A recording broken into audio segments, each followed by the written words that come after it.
번 요석입니다. 오늘은 2020년 9월 29일 요석의 아이디어 시작하도록 하겠습니다. 오늘 제목은 반대로 보면 보이는 것이라 라는 제목으로 녹음을 했는데 또 영상이 잘 녹음이 안 될 때가 있어요. 이 기술적인 문제가 조금 있는 것 같습니다. 원인은 알 수 없어요. 뭐 항상 IT 기기가 그렇지만 껐다 키니까 되는 것 같아요. 그래서 다시 빨리 좀 진행하겠습니다. 중간 낙서가 좀 돼 있더라도 이해를 해주시기 바랍니다. 빨리 진행할게요. 자, 어제 이제 미국 증시는 협상 기대감으로 상승했다라는 얘기가 나왔습니다. 사실 이런 게 보면은 좀 제가 이제 반대로 보면 보이는 것이라고 제목을 말씀드렸던 이유예요. 왜냐하면 롱 입장에서는 야 무슨 부양책 협상 기대 때문에 2%나 주가가 오르냐 뭐 이런 생각을 할 수가 있는데 숏 입장에서는 그게 또 아니라는 거죠. 왜냐하면 숏 입장에서는 부양책이 발표됐을 경우에는 오 무서워 뭐 이렇게 된다라는 겁니다. 그래서 좀 제가 왜 숏 관점에서 자꾸 생각을 해보자라고 얘기하는 이유도 이런 부분에 있습니다. 두 번째는 증시가 반등하면서 안전자산 선호 현상이 조금 약화되는 모습을 보여줬습니다. 그러면서 달러가 0.4% 정도 하락하면서 94 수준으로 초반으로 마무리가 됐다. 그래서 저희가 지금 최근에 말씀드리고 있는 이 박스권 상단이 95 정도 레벨이라고 말씀드렸는데 이 정도 레벨을 터치하는 자 여부가 중요하고 이것보다 더 강세로 갈 수 있을지를 봐야 된다라는 걸 말씀드렸습니다. 뭐 달러가 약세가 되다 보니까 이제 뭐 커머디티 가격도 숨통을 튀는 모습인데 특히나 이제 그 은 가격 같은 경우는 최근에 이제 워낙 많이 빠졌다가 어제 같은 경우에는 되게 7거래일 만에 오랜만에 상승하는 모습을 보였다라고 보실 수가 있을 것 같습니다. 마지막으로 세 번째는 제가 이제 소개해드리는 게 이제 숏 QQQ입니다. QQQ인데 숏이에요. QQQ가 이제 나스닥 ETF인데 이거를 3배짜리 레버리지로 해서 역으로 인버스 투자를 하는 거다라고 보시면 될 것 같고요. 올해 연초 대비 수익률은 78%입니다. 네. 어마어마하죠. 이번 달 수익률을 보니까 플러스 50%까지 갔다가 지금은 이제 10%까지 지금 낮아진 상황인 것 같더라고요. 그래서 이게 숏으로 보기 어려운 이유를 알려주는 가장 전형적인 사례다 이렇게 보실 수가 있을 것 같습니다.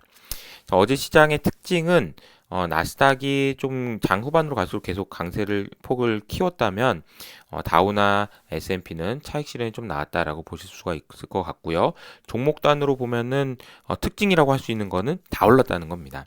뭐 이거 뭐 몇 개의 종목을 제외하고는 빠진 종목이 거의 없고 ETF 산업 섹터 기준으로도 많이 다 올랐다라는 겁니다. 전반적으로 워낙 최근에 약세가 거의 이제 마무리되는 어제도 제가 이제 변동성이 낮아졌다는 걸 보여주면서 변동성의 피크는 이미 지난 지 오래됐다 이렇게 말씀드렸는데 시장의 조정이 거의 이제 마무리되는 국면인 것으로 좀 보입니다. 어떻게 될지 모르지만요. 네. 이게 아까 다 해가지고 진짜 자, 그 리튬 채굴 업체 피에몬트 주가가 200% 급등했다라는 소식이 저는 개인적으로 가장 인상적이었습니다. 뒤에 말씀드릴게요. 그리고 ECB 위원들은 계속 연일 그 구두 개입하고 있어요. 유로화 강세 죽겠다.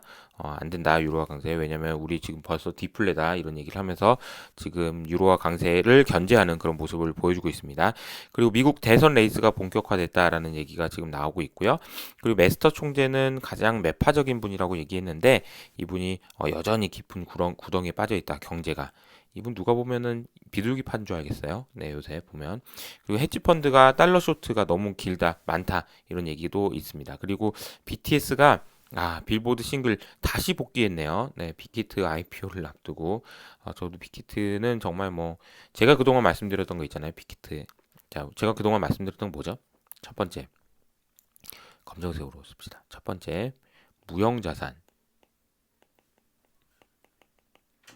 두 번째 ERP. 세 번째 리얼 옵션. 이 세 가지를 모두 가지고 있는 끝판왕 뭐냐? 좀 빅히트 같아요.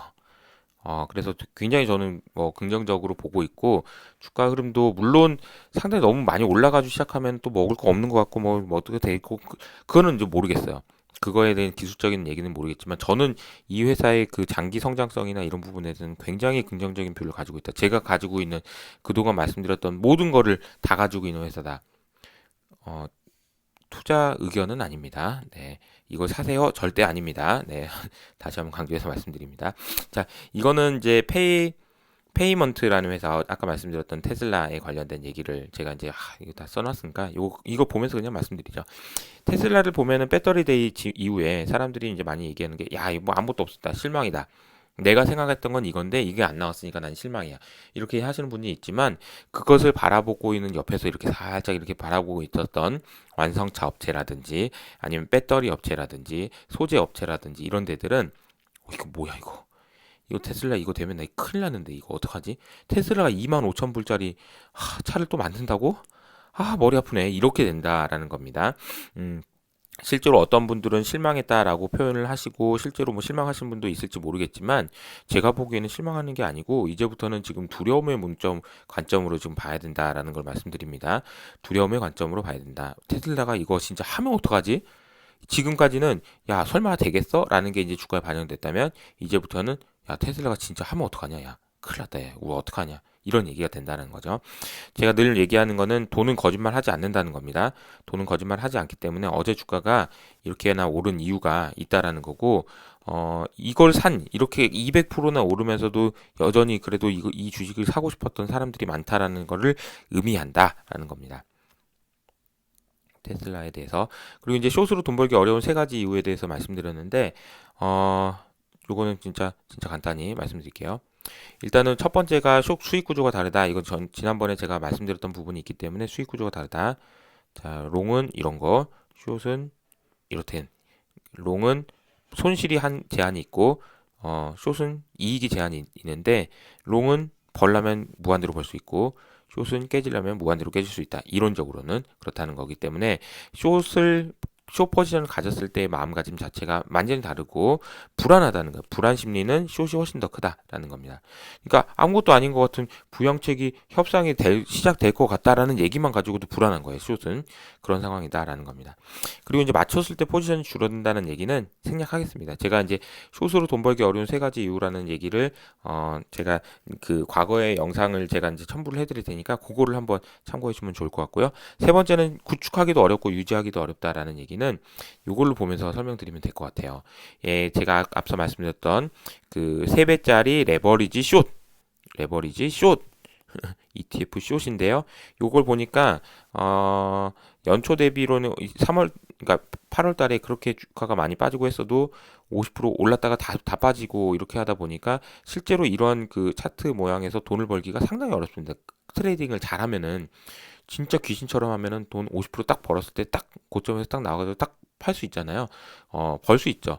벌 수 있을 것 같죠. 근데 해보시면 좀 쉽지 않다는 걸 말씀드리고, 또 하나는 뭐냐면은 이게 이제 2013년 초부터 시작했을 때 그때는 28,000이었네요. 이게 이제 얼마나 빠졌는지 계산해 봤더니 99.8%라는 거예요. 이미 지금 100을 투자를 1,000원을 투자했으면 2원 남았다는 얘기입니다. 2원 남았는데 이게 2배가 되고 3배가 되면은 3배 됐다 치죠. 그럼 6원이 되겠죠. 그러면 1,000원 투자한 것에서 회복되는 정도는 어느 정도인지 이게 이해되시죠? 그러니까 숏으로 깨지는 게 얼마나 한번 이제 자산 가격이 망가진 이후로 반등했을 때 이제 효과가 어떻게 다른지를 지금 말씀드리는 거고, 앞서 말씀드렸던 연초에 이제 크레딧으로 이제 이슈가 많이 됐을 때, 야, 크레딧으로 숏 투자했으면 돈 많이 벌었겠다라고 생각하실 수도 있겠지만, 실제로는 상장 폐지된 종목들이 더 많습니다. 이렇게 말씀드렸죠. 상장 폐지된 것도 많다. 그리고 또 하나의 에피소드는 뭐냐면은, 우리가 제일 이제 숏 관점에서 얘기를 많이 하셨던 분이 이제 뭐냐면은, 저도 얘기를 많이 하고 있는 나심탈 레브라는 분이 만든 회사가 있는데, 이 회사에 대해서 투자를 하는 예를 들어서 칼퍼스라고 해서 캘퍼스 그 가장 큰 연기금이 있는데요. 이 연기금에서 금융위기 터지고 나서 야 나심탈레브가 얘기했던 게 맞다. 역시 블랙스완은 무서운 거야. 그래서 이제 우리도 숏 좀 하자라고 해가지고 이 회사에다가 투자를 해놨다가 공교롭게도 3월 달까지만 유지하면 되는데 1월, 2월 달에 그냥 다 해지했다는 거 아니에요. 그러면서 이제 포지션을 구축하기가 얼마나 어려운지를 얘기를 하고 있는 겁니다. 그래서 숏으로 돈 벌기 어렵다라는 걸 먼저 말씀드리고, 그 다음에 이제 제가 말씀드리는 건 뭐냐면, 자, 숏의 관점에서 봐야지 시장이 이해될 때가 있습니다라는 겁니다. 이게 지금 미국 제가 요 설명을 좀 드렸었거든요. 자, 오늘 하루에 외국인이 얼마 샀고요. 기관은 얼마 팔았습니다. 개인은 또 얼마를 많이 샀습니다. 요거 다 더하면 얼마인가요? 0입니다. 항상 그래요. 매일 똑같이 0입니다. 산 양하고 수량이다. 수량으로 가격이 결정되는 게 아닙니다. 뭘로 결정되냐면 적극성으로 결정된다라는 거죠. 적극성이라는 거는 해야 되는 거입니다. 사야 되는 거, 아니면 팔아야 되는 거, 이것에 의해서 가격이 결정된다라는 걸 말씀드립니다. 왜 그러면 숏이 중요하냐? 그러면 숏은 내가 포지션을 계속 일단 구축을 해놨는데 상황이 아니면 커버를 해야 되기 때문에 적극성이 다르다라는 겁니다. 그래서 제가 이제 숏을 계속 말씀드렸던 거고, 숏 입장에서는 부양책이 되면 어쩌지? 그러면서 커버를 해버린다는 거죠. 그런 부분을 이해를 하시면 될 것 같고요. 지금 이거는 뭐냐면은 달러 포지션인데요. 달러가 어떻게 될 것 같다는 전망을 하기 위해서 가져왔다기보다는 어제 기준으로 나온 건데요. 요거는 이제 롱이고요. 롱이고요. 어, 요거는 숏입니다. 숏. 근데 숏이 2017년 이후로 가장 큰 폭의 대규모의 숏이 들어와 있다라는 거고, 지금 이제 보시면은 달러가 이렇게 약세를 가는 과정에서 야 달러 약세 된다, 이제 돈 더 풀고 달러 약세 된다라는 기대 심리가 반영되면서 헤지펀드 숏 포지션이 굉장히 커졌는데, 이게 또 다시 돌아오게 되면 어떻게 될까, 이런 얘기가 되고, 요 분들은 이제 숏 커버를 하셔야 되기 때문에 적극성이라는 측면에서 보면 좀 이해가 되실 것 같다라는 말씀을 드렸습니다. 이런 여러 가지 얘기를 했는데 제가 시간이 없어서 마무리를 지어야 될 것 같습니다. 오늘은 요 정도로 짧게 설명을 드리도록 하고요. 연휴 기간 동안에 저도 뭐 쉬면서 뭐 이것저것 할 계획들이 있으니까 또 공지사항 통해서 확인해 보시면 좋을 것 같습니다. 감사합니다.